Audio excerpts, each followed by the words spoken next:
that doesn't make much sense. I have the abilities at my fingertips to do that, and then they said, well, actually, you're just not going to use them this time until I think that it's necessary for protocol.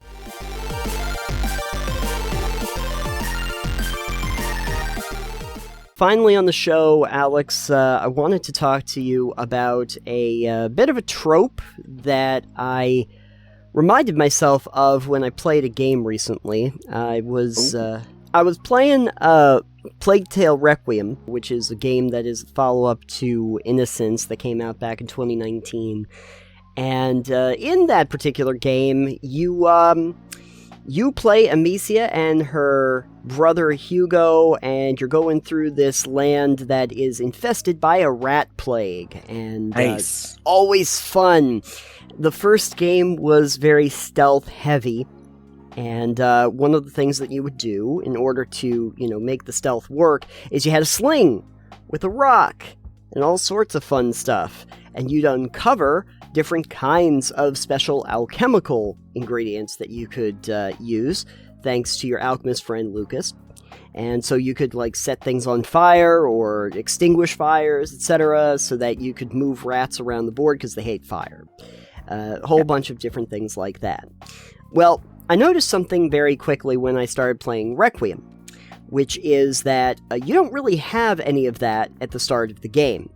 You're going along this path, having, survived the events of the first game, and you and Hugo go in basically to train a little bit, get used to the actual sling mechanics, which I understand that part. I mean, if people didn't play the first game, you need to understand the sling and how that works. But you don't have any of those other, alchemical things at the start of the game. You uncover them when Lucas, comes up with them again.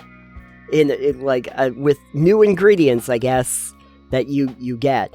And it got me to thinking about a phenomenon I've seen in games called, I'm gonna call it this, stupid sequel brain.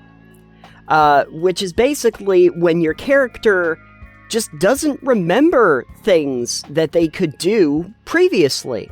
They just don't have the skills, abilities, or memory of things that existed before. Yeah. This unfortunately also happened to me with another game I played recently, Slime Rancher 2. Oh, yeah. Slime Rancher 2, which is a very good game, granted, and the first one is as well, but one thing I did notice is that any of the slimes that you might have encountered as Beatrix in the first game, you don't have entries for in the second game, and then when you uncover them in the second game, your entries all unlock again, and you have to find out about them again, and how they operate again, and they're the same slimes. The new ones I could understand, but any of the existing ones, you don't have those entries. After we establish at the very beginning that Beatrix totally understood and explored the far, far away range, We've conquered that. Oh, here's a new island for you to explore. Terrific. I have no entry logs of any of the slimes, even the ones that I'm already encountered from the far, far range that I had already explored. And it just got me to thinking about all those times when the characters just, for some reason, don't know things that they should absolutely know. I think it's a problem with how sequels have to still give you the same kind of progression as the original game, and they don't want to give you too much out of the gate for people who are playing the new one, but at the same time creates this inconsistency of what your character knows and what your character does compared to the previous entries. Have you seen this before? Yeah, I've played God of War before. Oh, then yes. For instance, you definitely go through and lose your powers as a god, I think in the second God of War. Mm-hmm. You start off with this huge thing, and then right in the beginning, tutorial thing. It's like you have all your powers, and then you lose them. I know .hack GU, for instance. I know you've not played this one. You start the game as a high-level character. You don't get to really do much. And then the game's like, you know what we're going to do? Back to level 1. You know? Oh, You they don't- just take away all of your powers. That's another Yeah. thing I've seen, yeah. I feel like if games wanted to more readily do the not forgetting of all the things, but continue with like characters from this original game, Yeah. like the source material, you could easily do that as like a large DLC expansion Oh, sure. and not its own title and get away with it. Because then it's like, all right, you've already done all this, so Right. if you want, we can then do this and either find a reason that you've lost these things, like maybe there's new ingredients you need for this stuff, like in Plague Tale Requiem. Mm-hmm. Or maybe, like, something happened and you actually got hit on the head, or you are whatever. But, like, if you're gonna do another complete game, you could just do Plague Tale Requiem with different protagonists. Yeah, I think the problem was that the story for Amicia and Hugo is directly tied in this one to the first one, because Hugo, for people who are not aware of the game, is kind of integral to what's going on with the plague, so so they kind of have to keep going with that.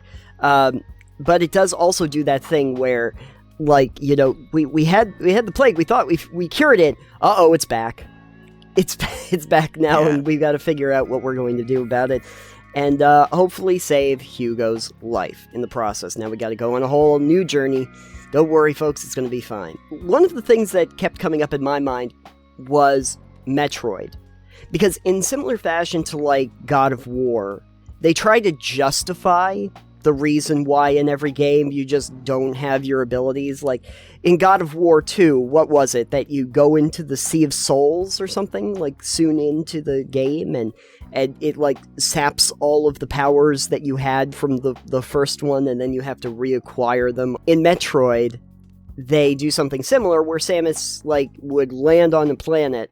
This is what they did with Prime to make it make sense. The ship crashes, and all of her stuff just goes offline, and you have to work on reacquiring everything. However, in entries like Other M, she actually has all of that, but she's not allowed to use it because her former commanding officer told her don't use them. So she didn't use them. That doesn't make much sense. I have the abilities at my fingertips to do that, and then they said, well, actually, you're just not going to use them this time until I think that it's necessary for protocol. That game always got me for that very reason. It's like, okay, you're not even part of this organization anymore, Samus. Just do what you need to do to stop the Metroids. Either you leave enough space so that the sequel is able to just expand upon the existing movesets and abilities that you had before, or you do what a lot of games will do, and you start with whole new protagonists or storyline that take place in that world. In the Borderlands series, for instance, the characters are all still there from previous games, but you don't play them. Right. You play the new Vault Hunters that are coming up in part of the story. And so you don't have to worry about that progress. It would be weird if, for instance, you ended up playing Lilith, and Lilith was the central character that you could play for each entry, because by the time you get through the end of Borderlands 1, you're already the Phoenix. And so when 2 starts, where do you go from there? You're already, like, the most powerful siren on the planet. There's not much you can do past that. I would love to be able to say, though, that you could do that with a lot of series, but in the ones that I was mentioning before, like Plague Tale, like Tomb Raider, like Metroid, there's more or less a centralized character that the series is based around. You can't really just say, oh, actually, Joe, the Metroid hunter, is the new character. The series is tied to the character themselves. Right. I think for Metroid, you could easily just be like, your suit was damaged. Yeah, which is what they usually would do, like in the Prime ones, at least. I don't know about Super Metroid. But, yeah, the suit was damaged. That's fine. There can be a justification as to why you don't know things, but I do find it a little bit harder when the justification is, I don't know. Sorry, Vitrix LeBeau. You just don't have any entries to the slimes. You You don't? You apparently didn't know about them. It would have been kind of cool, though, if you had, like, all of these entries for the slimes that you encountered, and then you'd be like, oh, they're also here. They're also in, like, the Rainbow Islands. That would be neat. But they didn't do that. I think it's the reason why, in a lot of these big epic RPGs, they don't keep a central protagonist. Like through Fallout or Elder Scrolls or anything like that, you always start with like new characters that have fresh storylines. Because if you think about it, imagine if you went through Fallout 3, New Vegas, 4, all of that as just Vault 101. See, the issue with that is then you'd need to be moving around a lot. You certainly would. You'd keep traversing different areas of the country. You'd be going on caravans constantly. I mean, that'd be interesting too, because then you could just be a wandering legend of the wastelands. You could be the chosen one or the original vault dweller from the first game and just wander through all of the different iterations. There was, side note, there was actually a mod that they did that allowed you to have one integrated game for both New Vegas and 3. So you could play it all together, even though it doesn't make a whole lot of sense. And they also did something in 4 where there was a mod that lets you basically transport yourself to the New Vegas area in the time frame of 4, so it's after all the events of the actual New Vegas game. I feel like there's a lot of series that just need to have that one central character to tell the story over multiple games. Oh, that's actually probably a good example, is Mass Effect. Mass Effect actually specifically has Shepard in the games over the course of 3 games, and the events that you do in 1 have to directly relate to the second one, directly relate to the third. Right. But your progression systems in each one of those games is separated. You know, your progress in terms of the mechanical part of that is different in 2, is different in 3 from the first one. So you're still gonna start at level 1 in each one of those games. On the flip side, as I was talking about .hack GU, where you get this thing where you are immediately leveled down, but it doesn't really affect you. It's more of a story thing. It's just, you were this powerful, and now you're not this powerful. You don't get to do like any fights or anything while you're that powerful right then at the beginning. Unlike God of War, which takes away all the power after you've gotten a taste of using it. What they do let you do through the 4 games is continue your save data. Oh, okay. It's not just telling another story starting from the beginning. It's telling you a continuation of the story, and they're letting you import the old character at the level with all the equipment they had. Yeah. So they have all the abilities they had before.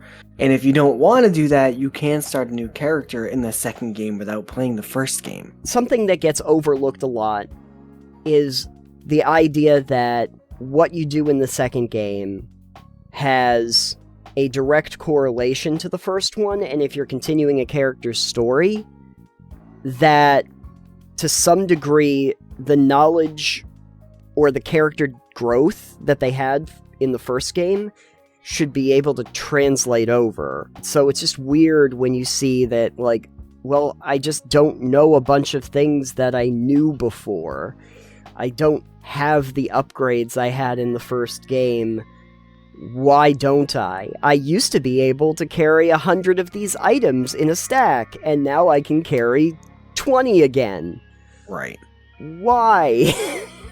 Did the character play their own game before the sequel? Not the person with amnesia. Yeah, I guess you could just do amnesia. Just have everybody get amnesia at the beginning of the game. Perfect. We solved... I have amnesia right now. Who are you? I don't know. Perfect. Anyway, if you remember what we were talking about, and you have some thoughts on Stupid Sequel Brain, please let us know in the comments down below, and we will continue the conversation over on Discord or on our social media channels. So, if we can remember it. We have no character growth through any of these, so we're bad. No, to give it a little bit. We have 0 character growth. All right. Just the way I like it.